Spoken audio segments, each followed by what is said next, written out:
할렐루야. 이제 함께 하신 우리 모든 성도님들 그 삶에 다시 한번 하나님의 크신 능력과 또 은총이 임할 수 있기를 간절히 축원합니다. 또 우리 찬양 영상으로 아름답게 또 하나님께 영광 돌린 우리 에스더 전도회에도 주님의 귀한 은혜가 또 임할 수 있기를 바라겠습니다.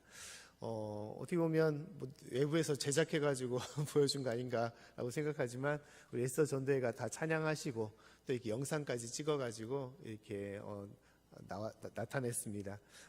우리 은사가 많으셔가지고 여러 가지 촬영 감독까지도 하셨을 만큼 여러 가지 많은 모습으로 표현을 해주고 있다라고 생각이 됩니다. 다시 한번 수고하신 우리 에스더 전도에 감사를 드리고 우리 각 전도에도 다시 한번 새해에는 새로운 마음과 다짐으로 우리 아직 모이지 못하는 가운데 있지만 서로 선교위원들을 서로 격려해 주시고 함께 나갈 수 있는 귀한 우리 전도회가 될 수 있기를 간절히 바라겠습니다. 할렐루야. 어디 한 주간 잘 지내셨습니까?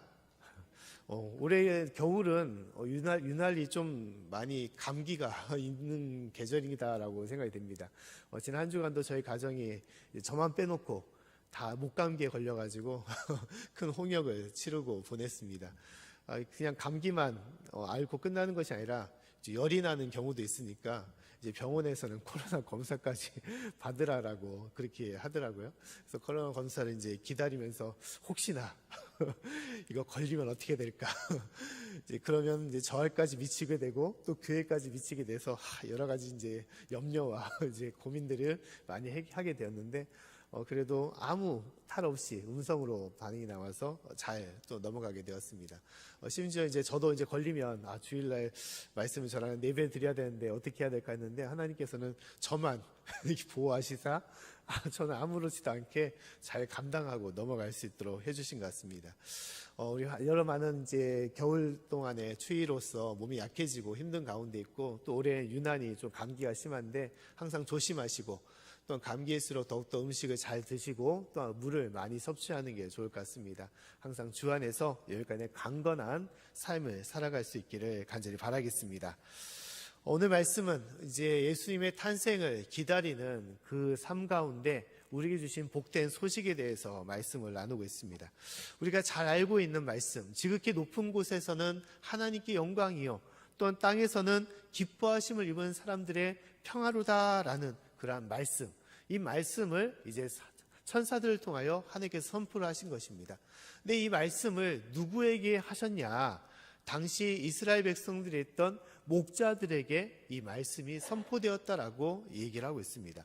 오늘 8절과 9절 말씀을 한번 같이 읽어보도록 하겠습니다. 자, 시작.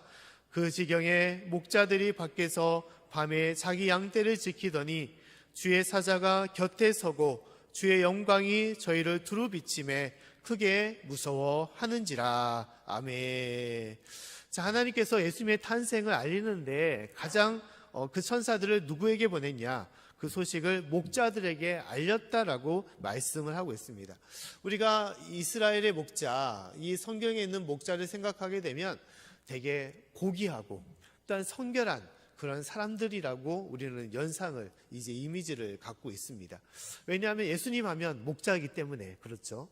또한 이제 대부분의 다윗의 이스라엘의 큰 왕이었던 다윗도 목동이었고 목자였고 또 하나님께서는 이제 목사라는 그러한 직분도 이제 선한 목자로서 목자를 연상하듯이 그렇게 우리에게 보여주기 때문인 것입니다.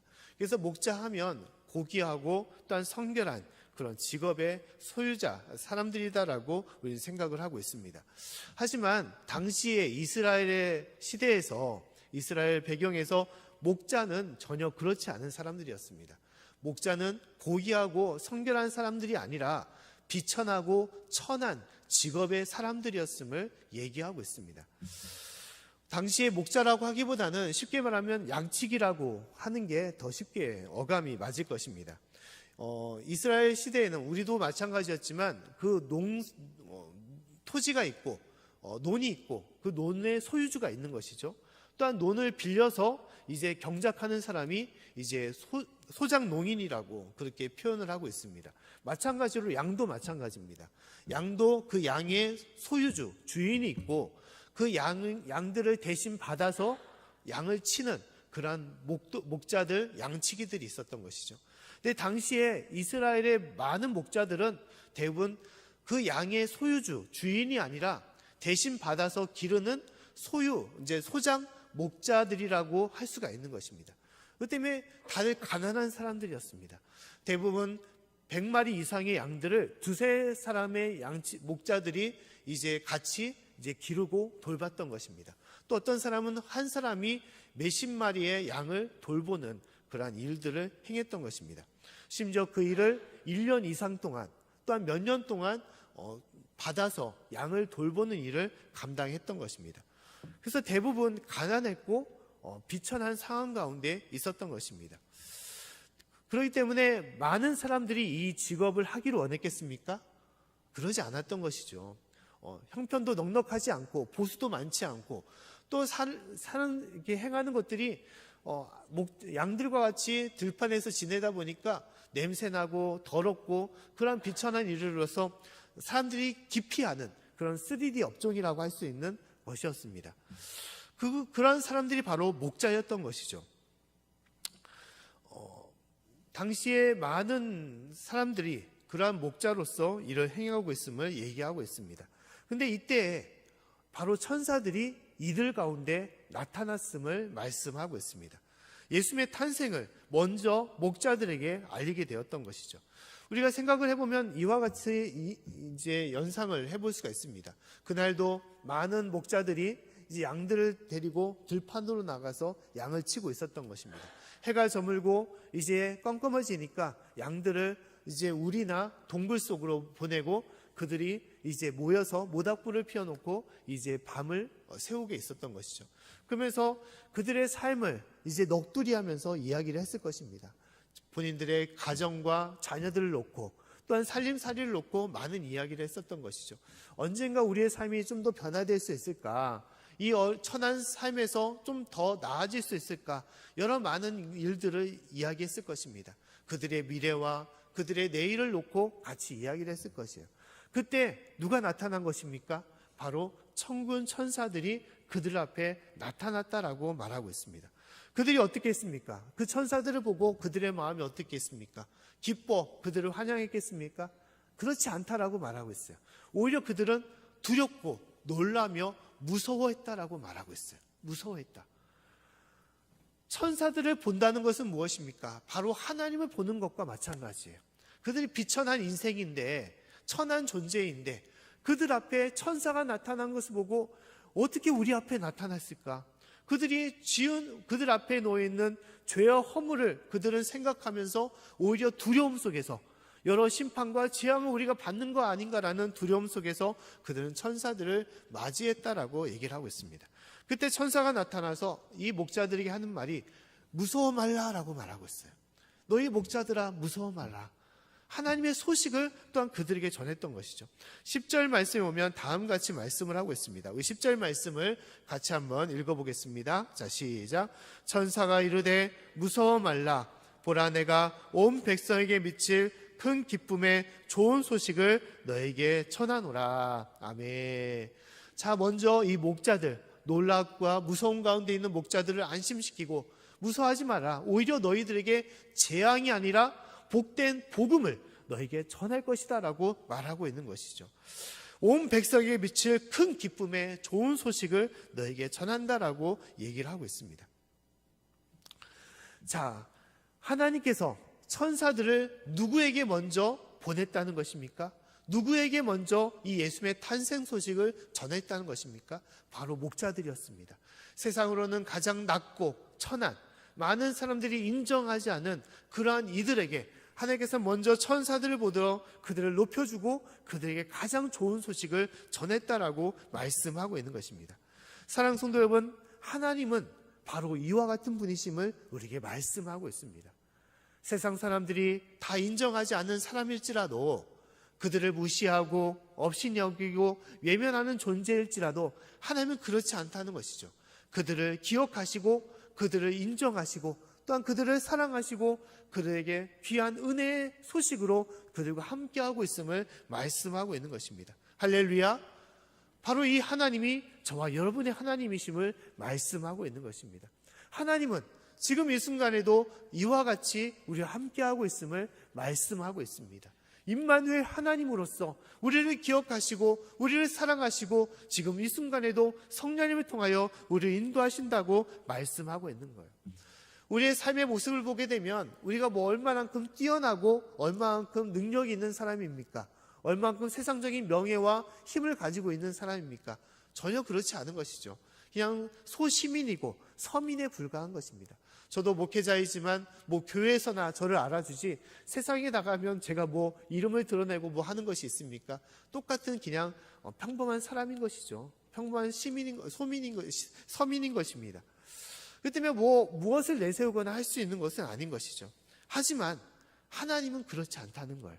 세상 사람들은 이름도 있고 능력도 있고 권세도 있고 또한 물질과 또 여러 많은 지식과 학벌이 있는 사람을 더 높이 쳐주고 더 많이 내세우지만 또한 그 외의 사람들은 별 볼일 없이 무시하거나 외면하지만 하나님은 그렇지 않다는 거예요. 하나님은 그와 같은 사람들에게 찾아와서 너는 나의 사랑하는 백성이다. 너는 나의 사랑하는 아들이고 딸이다. 라면서 우리를 기억하시고 우리를 세워주신다는 것입니다. 할렐루야. 바로 이 순간 목자들에게 임했던 그 천사들처럼 하나님은 외면받아 참으로 쓸쓸히 그 들판에서 밤을 지내는 그들에게 찾아와서 그들을 기억하시고 그들에게 가장 좋은 소식으로 그들을 위로하시고 그들을 축복하신 것입니다. 사랑하는 성도 여러분, 하나님은 저와 여러분 가운데 그와 같이 함께하고 있음을 말씀하고 있는 것입니다. 특히 오늘 말씀에 보면 하나님은 진실로 가장 낮은 자와 함께하도록 자신의 위치를 낮추시는 분이심을 말씀하고 있습니다. 쉽게 말하면 하나님과 우리의 관계의 문턱을 낮추셨다라고 말씀하고 있어요. 우리의 모습까지 낮추셨다는 거예요. 그 대표적인 것이 무엇이냐? 그 대표적인 것이 바로 오늘 말씀에 있는 구유에 대해서 얘기를 하고 있습니다. 자, 오늘 말씀에 11절과 12절 말씀에 천사들의 소식을 다음같이 얘기를 하고 있죠. 11절과 12절 말씀을 같이 한번 읽어보겠습니다. 자, 시작. 오늘날 다윗의 동네에 너희를 위하여 구주가 나셨으니 곧 그리스도 주시니라. 너희가 가서 강보에 쌓여 부위에 누인 아기를 보리니 이것이 너에게 표적이니라 하더니. 아멘. 자, 천사가 말하기를 너희들에게 목자들에게 임하는 표적, 메시아 예수 그리스도의 탄생의 표적이 다음 같음을 얘기하고 있습니다. 그 표적은 무엇입니까? 부위에 누인 아기다라고 말씀하고 있어요. 이제 다윗의 동네 베들레헴에 태어난 아이가 있을 것이다. 그 아이를 찾아가 너희가 경배하고 찾으라라고 얘기를 하고 있죠. 그 아이가 표적이라는 것입니다.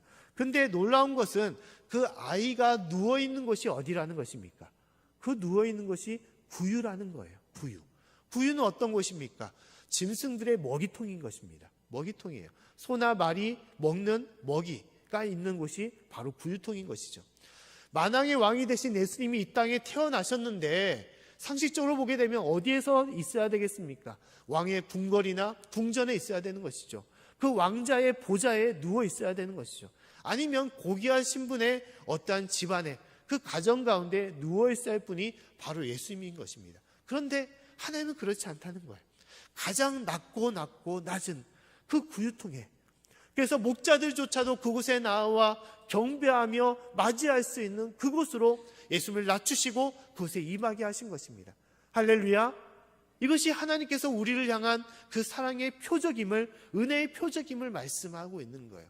우리를 위하여 이 땅에 오신 예수님은 높고 높은 곳에 계셔서 우리가 감히 갈 수가 없는, 감히 찬양하며 예배할 수 없는 곳이 아니라 우리와 같이 가장 낮은 곳으로 오셔서 우리가 주님께 경배할 수 있는 곳, 주님과 함께 할 수 있는 그곳에 임할 것이다 라고 말씀하신 것입니다.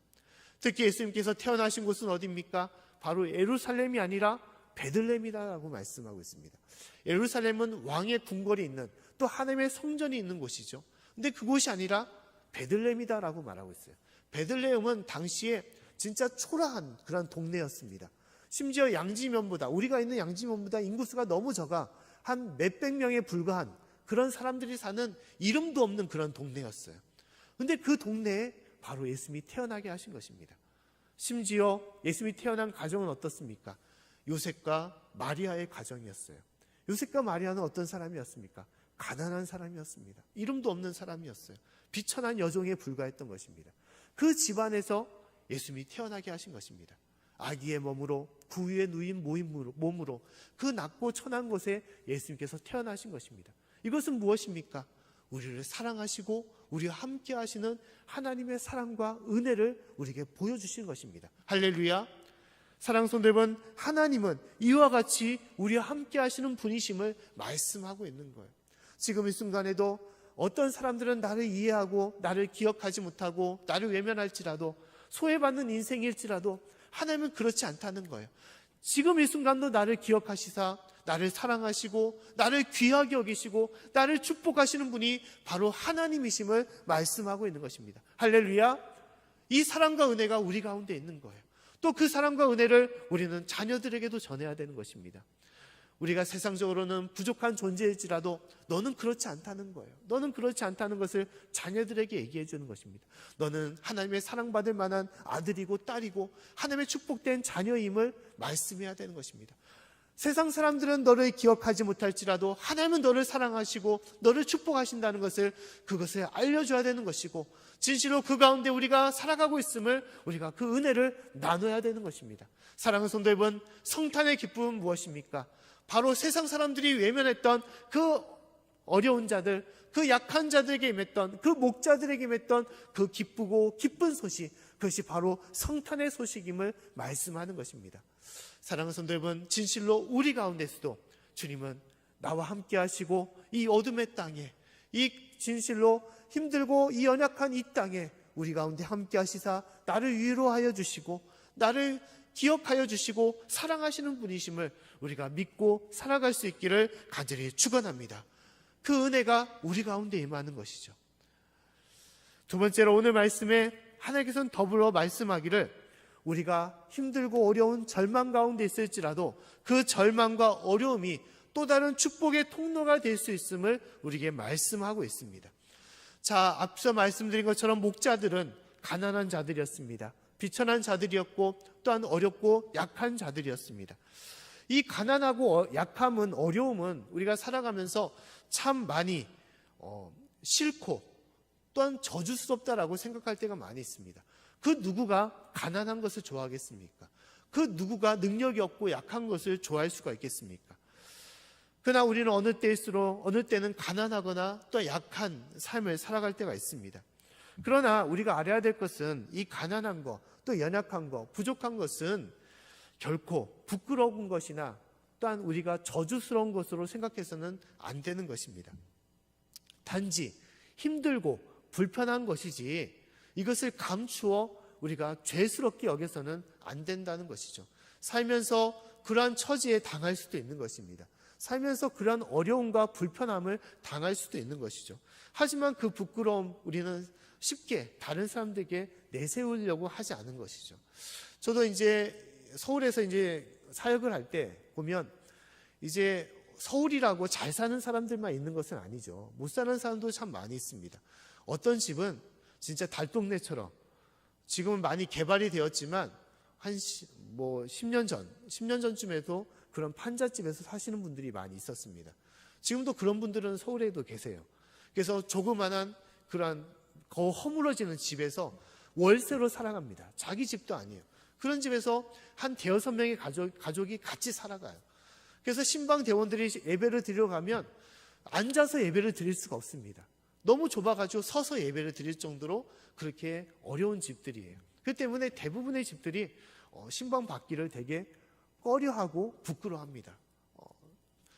집안의 형편이 넉넉하지 않기 때문에 보이기를 싫어하는 것이죠.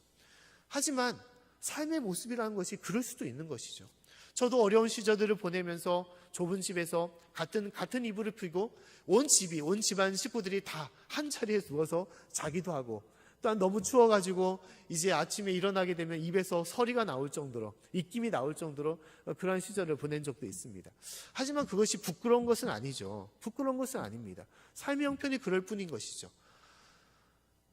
그러나 문제는 무엇입니까? 그 약하고 힘든 것 속에서도 하나님은 놀라운 은혜와 능력과 축복을 우리에게 주신다는 것을 깨달아야 된다는 거예요. 우리가 살면서 이것을 감추고 우리가 그것을 보이지 않으려고 할지라도 어떤 때 보면 이것은 하나님의 은혜 가운데 있을 또 다른 축복의 통로가 됨을 우리가 알아야 되는 것입니다. 우리가 약하고 힘들 때, 또 어려울 때 우리는 어떻게 되는 것입니까? 하나님을 향한 문은 참 쉽게 열리고 주님께 나아갈 수가 있다는 것을 깨달아야 되는 것입니다. 무슨 말입니까? 우리가 힘들 때 하나님을 더 찾게 된다는 것이죠. 맞지 않습니까? 더 절실하게 기도하고 더 절실하게 부르짖고 더 절실하게 하나님께 두드릴 때가 있게 되는 것이죠. 가장 힘들 때, 진실로 세상의 그 어떠한 힘조차도, 내가 디딜 힘, 의지할 힘조차도 없을 그때 우리가 간절히 찾을 분은 하나님밖에 없음을 깨닫고 그 가운데 나아갈 수밖에 없는 것이죠. 바로 오늘 말씀이 그와 같은 말씀입니다. 왜 하나님께서 천사들을 먼저 목자들에게 보냈습니까? 목자들에게 보냈던 이유는 뭐냐? 바로 메시아 그리스도 예수를 가장 절실하게 원하고 바랬던 사람들이 누구냐? 바로 목자였기 때문인 것입니다.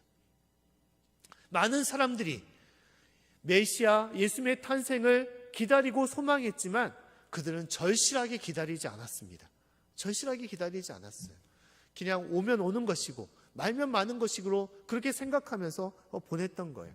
당시에 예수님께서 메시아가 오심을 대제사장들과 바리새인들과 또한 서기관들, 또한 사두개인들에게 나타난 것이 아니었습니다. 그 복된 소식을 그들에게 전하지 않았습니다. 왜냐하면 그들은 메시아를 기다린다고 하면서도 절실한 마음이 임하지 않았던 거예요. 오히려 예수님께서 그들 가운데 나타나셨음에도 불구하고 예수님을 외면하고 심지어 예수님을 저주하면서 십자가에 달려 죽이기까지 했던 사람들이 바로 그들이었던 것입니다. 그 때문에 가장 절실히 원했던 사람들, 그 사람들은 누구였냐? 바로 목자였던 것이죠. 제발 하나님께서 우리 가운데 임하사 우리의 이 어렵고 힘든 상황을 변화시켜 주시고 우리를 구원하여 주시고 우리를 이끌어 주시옵소서. 간절히 주님을 찾고 구했던 사람들이 바로 목자였던 것입니다. 그 목자들에게, 그들이 메시아를 찾던 그들에게 나타나 천사들이 나타나 그들의 가장 복된 소식을 전하게 했던 것입니다. 그 때문에 이 목자들의 어려움, 이 목자들의 절망적인 이 삶은 진실로 하나님께 향할 수 있는 그 희망과 또한 복음의 통로를 넓게 열어놓을 수 있는 그러한 기회였음을 말씀하고 있는 것입니다. 사랑하는 성도 여러분, 우리의 삶도 마찬가지입니다. 우리가 강하고 힘이 있고 삶이 넉넉하게 되면 어떻게 됩니까? 우리는 굳이 기도하지 않고도 살아갈 때가 많이 있죠. 하나님 없어도 또 성령님께서 도와주지 않아도 살만한데 굳이 기도하지 않고 살아가게 되는 것이죠. 그러나 우리가 진실로 힘들고 어려움에 처하게 된다면 더 이상 지푸라기조차도 잡을 수 없는 그런 삶 가운데 있으면 우리는 더욱더 힘을 내 하나님께 기도하고 하나님께 구하는 삶으로 나아가게 되는 것입니다. 당시의 목자들이 그와 같은 삶이었음을 얘기하고 있습니다. 당시의 목자들은 단순하게 가난한 사람들만은 아니었습니다. 당시의 목자들은 더 비참했던 것이 뭐냐? 그들이 죄인이었기 때문인 것입니다. 그들이 가난해서 죄인이 된 것이 아니라 그들의 생활 여건들, 작업 환경들이 그러할 수밖에 없어서 그들은 죄인이 될 수밖에 없었습니다.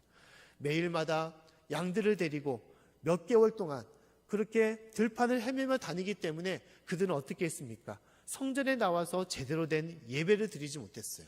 지금 따지면 안식일을 지키지 못하고 주일을 지키지 못했던 상황이었던 것이죠. 또한 더불어서 짐승들과 같이 지내다 보니 몸에서는 더러운 냄새가 나고 또한 더러운 꼴로서 지낼 수밖에 없는 것이죠. 근데 율법에서 중요한 것은 무엇입니까?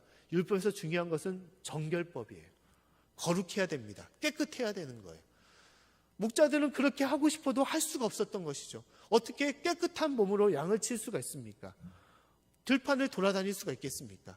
그 허름한 데서 자고 생활할 수가 있겠습니까? 하고 싶어도 할 수가 없는 것이죠. 그러한 삶 때문에 그들은 이 바리새인들과 제사장들한테 외면을 당하고 심지어 성전에 나와 예배를 드리고 싶어도 예배를 드릴 수가 없었어요. 그리고 그들은 율법에서 죄인이라고, 정결하지 않기 때문에 죄인이라고 그들은 낙인이 찍히게 되었던 것이고, 그로 인해서 그들은 하나님의 구원의 장으로 천국으로 들어갈 수 없는 죄인이 된 것입니다. 그들은 그들의 직업 때문에 결코 하나님께 구원받을 수 없는 존재였던 거예요. 그런데 그들에게 누가 나타났던 것입니까? 바로 천사들이 나타난 거예요. 그리고 그들에게 복된 소식, 너에게 평화와 구원이 임할 것이다 라는 그 소식을 알려주게 되었던 것입니다.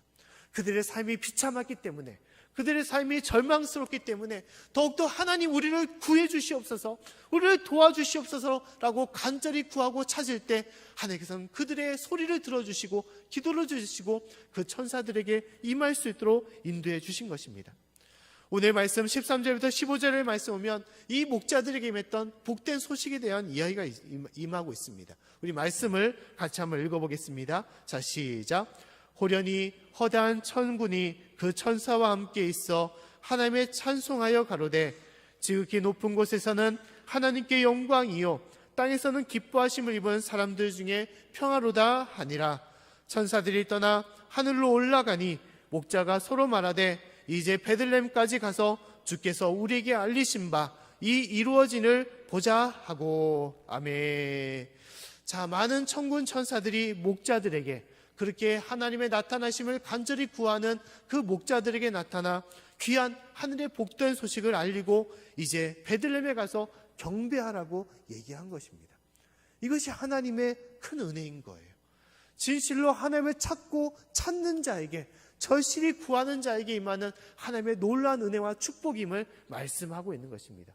사랑하는 성도 여러분, 우리도 살아가면서 여러 가지 힘들고 어려운 시절들을 보낼 때가 있지만 그 시절을 통하여 하나님을 찾을 때, 하나님께 더욱더 간절히 구할 때 그 모든 절망이 하나님의 놀라운 축복으로 바뀌게 되고 크신 하나님의 기적의 역사가 우리 가운데 있음을 우리가 깨달아야 되는 것입니다.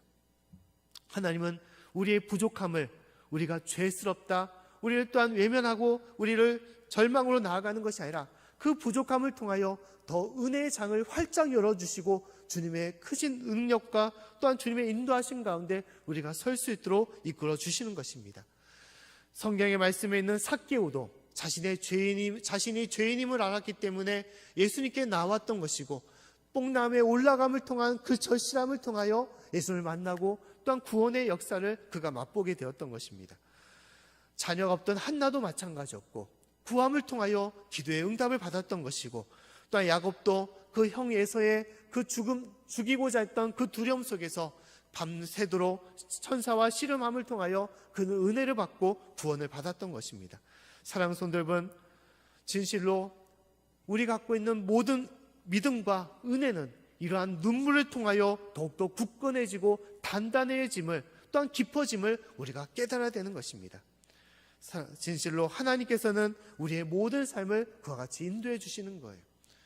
우리가 약할 뿐만 아니라 또한 우리가 하나님께 나아가지 못할 때 하나님은 우리가 하나님께 나아가도록 그 절망의 낭떠러지로 또한 벼랑 끝으로 우리를 이끌어 갈 때가 많이 있습니다. 가장 힘들고 또한 진실로 잊고 싶지 않은 그런 절망의 땅으로 우리를 이끌어 줄 때가 많이 있어요. 왜냐하면 하나님을 찾으라고, 이스라엘 백성들을 광야로 인도하신 것은 하나님을 더욱더 뜨겁게 알도록 그들을 인도하신 것입니다. 우리의 삶을 주님께서는 그렇게 이끌어 가실 때가 있다는 것입니다. 저도 사역을 하면서 그러한 경험을 가질 때가 있습니다. 사역 중에서 가장 힘들 때를 따지면 2번의 그런 경험을 가진 적이 있어요. 그때 진짜 돌아가기 싫을 정도로 힘들 때가 있었습니다. 근데 놀랍게도 지난날을 보면 그 힘들 때가 어떤 때냐, 가장 은혜 받은 때였고 가장 축복받은 때였음을 저는 고백합니다. 진짜 힘들 때 교회에 나와서 밤낮으로 울면서 기도했습니다. 회개하면서 기도했어요. 하나님, 주님께서 함께 해달라고 기도했습니다. 또한 힘들 때 기도원에 가서 금식하면서 기도했습니다. 그러자 하나님께서는 진실로 그 모든 문을 열어주셨어요. 열어주시고 더 많은 큰 은혜로 저의 모든 길을, 사역의 길을 이끌어주시고 함께 해주신 것입니다. 가장 절망의 때가 우리를 힘들게 하고 우리를 약하게 하지만 하나님 그 절망의 때를 은혜의 장으로 바꿔주시고 절실히 하나님을 찾는 자로서 우리를 세워주시는 것입니다. 이전에 한 교회에서 한 성도님을 통하여 이러한 간증을 제가 들은 적이 있습니다. 그 성도님이 말씀하기를 본인이 한 50대 나이에 암 진단을 받았다고 해요. 그리고 말기암 판정을 받았습니다.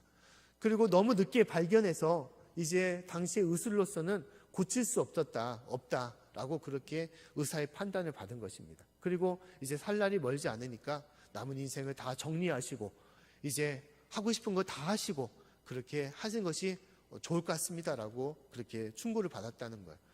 이제 이분이 이제 집에 와서 제대로 살아갈 수가 있겠습니까? 앞날이 캄캄하고 모든 것이 이제 참담한 것이죠.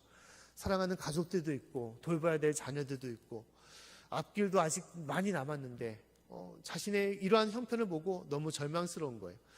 밤을 자다가 잠도 안 오고 이제 밖을 서성이며 다녔다는 거예요. 서성이면서 다닌 이유는 뭐냐? 자살하려고. 이렇게 살면서 죽을 바에, 비참하게 죽을 바에는 차라리 깨끗하게 죽는 것이 낫지 않을까라는 생각으로 이제 나오게 되었던 것입니다. 근데 자살이 그렇게 쉬운 건가요? 쉽지 않은 것이죠. 그렇게 다니다가, 밤길을 다니다가 눈에 띈 것이 뭐냐? 십자가였다는 거예요. 밝게 빛난 십자가. 그 십자가를 따라서 우연하게 자기도 그냥 아무 생각 없이 교회로 오게 된 것입니다.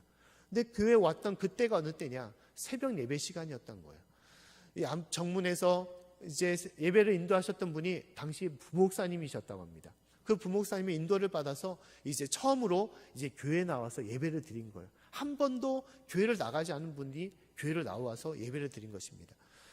무엇을 말씀하신지는 아무 생각도 없고 오직 그냥 눈물만 흘렸다는 거예요. 눈물만 흘리면서 기도를 했던 것입니다.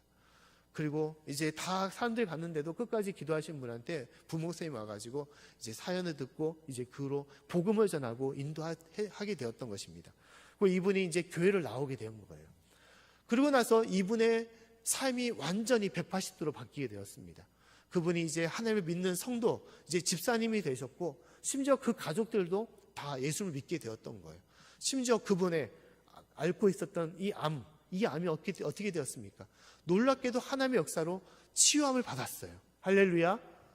치유함을 받은 것입니다. 의사도 포기했던 것이니 조금씩 완쾌가 되고 좀 더 진전되어서 많이 회복이 된 거예요. 건강한 삶처럼 이제 직업, 일도 할 수 있게 되었습니다. 그리고 지금도 살아계세요. 지금도 살아계십니다. 계속해서 이제 암에 대한 그런 검사는 받고 있지만 아직도 건강하게 살아계십니다.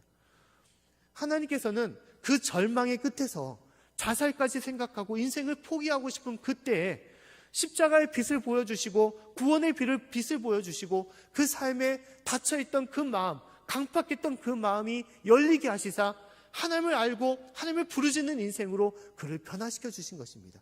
그리고 그 절망에서 부르짖을 때 하나님은 그에게 구원을 주시고 또한 치유의 문을 허락하여 주시고 놀라운 은혜로 그 모든 것을 인도해 주신 것입니다. 사랑하는 성도 여러분, 하나님은 우리 가운데 그와 같이 역사하시는 것입니다. 우리가 하나님을 찾지 않을 때 우리가 하나님을 찾게 하도록 벼랑 끝으로 인도할 때도 있는 것이고 또한 그 가운데서 모든 것이 낭떠러지다 생각하고 더 이상 희망이 없다라고 생각할 때 하나님은 온전히 우리 가운데 역사하시사 부르짖는 영혼, 기도하는 가운데 역사하여 주시고 오늘 목자와 같이 하나님의 놀라운 역사와 축복을 우리에게 허락하여 주시는 것입니다. 사랑하는 성도 여러분, 진실로 우리의 모든 삶 속에서 우리의 모든 힘들고 어려운 삶 속에서 또한 질병 속에서도 하나님을 더욱더 부르짖고 구할 수 있는 저와 여러분의 삶이 될 수 있기를 간절히 축원합니다. 특히 이 코로나19의 상황 속에서 모든 교회와 또한 모든 삶이 또한 이 나라의 민족과 또한 세상의 모든 삶이 더욱더 어려운 가운데 있습니다. 예전으로 더욱더 돌아가거나 더 심해지고 있습니다. 확진자도 7,000명을 넘어서서 이제 10,000명에 가까워지지 않는가라는 그러한 진단을 하고 있는 것이죠. 사망자도 100명이 넘어서지 않느냐라는 그러한 얘기를 많이 하고 있습니다. 하나님께서 이렇게 절망의 끝으로 우리를 인도하시는 이유는 무엇입니까? 우리를 재앙 가운데 심판하시고자 우리를 버리시고 이제는 포기했어 나도 너희들 포기했어 라고 그런 식으로 하나님께서 우리를 세우시는 것입니까? 아니라는 것이죠. 더욱더 주님을 부르짖으라는 것입니다. 오직 희망문, 오직 힘과 능력은 주님밖에 없음을 우리가 깨닫고 주님께 나아가라고 그 들판에서 오직 메시아 오실 주님을 기다렸던 그 목자들처럼 하나님 앞에 절실한 마음으로 주님 앞에 나와 기도하고 주님 앞에 서라고 우리에게 말씀하시는 것입니다. 사랑하는 성도 여러분, 진실로 우리의 모든 삶에 우리를 기억하시고 인도하시는 분, 또한 절망 가운데 우리의 희망으로 또한 우리의 복음으로 우리를 이끌어주시는 그 하나님을 바라시고 또한 온 가족이 오직 주님만을 바라보고 믿고 섬길 수 있는 저와 여러분의 삶이 될 수 있기를 간절히 축원합니다. 오늘 복된 소식을 기다렸던 목자들처럼 우리 가운데 역사하시는 주님을 기다리며 소망 가운데 나아갈 수 있는 저와 여러분의 삶이 될 수 있기를 다시 한번 간절히 축원합니다.